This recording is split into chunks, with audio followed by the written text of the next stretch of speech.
தட்டை, சீடை, முறுக்கு, ரிப்பன் பக்கோடா, அதிரசம், என்ன வேணாலும் செய்யுங்க. ஒரே ஒரு 5 லிட்டர் இதய மந்த்ரா கடல் எண்ணெய் பேக் ஒரு மாசம் முழுசுக்கும் அத்தனை சமையல் முடிச்சு விடலாம். இதய மந்த்ரா. திமுகவை எதிர்ப்பதற்கு அனைத்து எதிர்க்கட்சிகளும் ஓரணியில் திரள வேண்டும் என்று கூறியிருப்பதாக தெரிகிறது.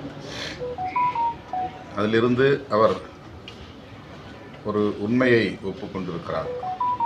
திமுக மற்றும் அதன் தலைமையிலான கூட்டணி மிக வலுவாக இருக்கிறது. அதனை எதிர்கொள்வதற்கு எதிர்க்கட்சிகள் முரண்பாடுகள் உள்ள கட்சிகளாக இருந்தாலும் அவை அனைத்தும் ஓரணியில் திரள வேண்டும் என்று கூறியிருக்கிறார்.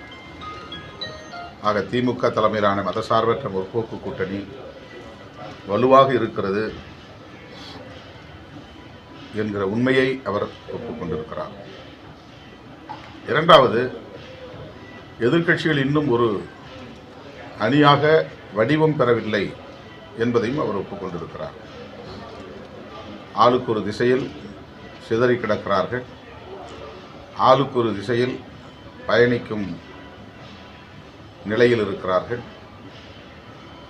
என்பதையும் அவர் ஒப்புக்கொண்டிருக்கிறார். இதைத்தான் நான் தொடர்ந்து சொல்லி வருகிறேன். திமுக தலைமையிலான கூட்டணி மட்டும்தான் தமிழ்நாட்டில் ஒரு கூட்டணி வடிவத்தை பெற்றிருக்கிறது, வலுவாகவும் தொடர்ந்து இயங்குகிறது.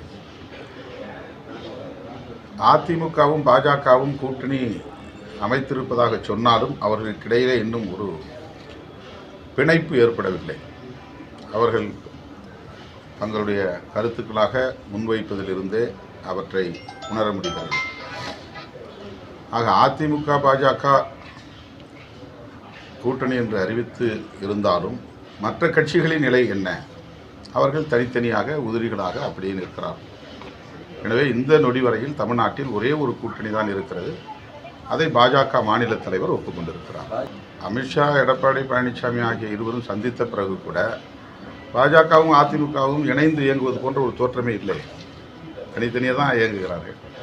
அவர்களுக்கிடையில் ஒரு இணைப்போ பிணைப்போ ஏற்பட்டதை போன்ற தோற்றம் இல்லை. அமித்ஷா அவர்கள் கூட்டணி ஆட்சி என்று சொல்லிவிட்டு போனார். நாங்கள் அப்படி சொல்லவே இல்லை என்று எடப்பாடி பழனிசாமி அவர்கள் அடுத்த சந்திப்பிலே பத்திரிகையாளர்களிடையே கூறினார்.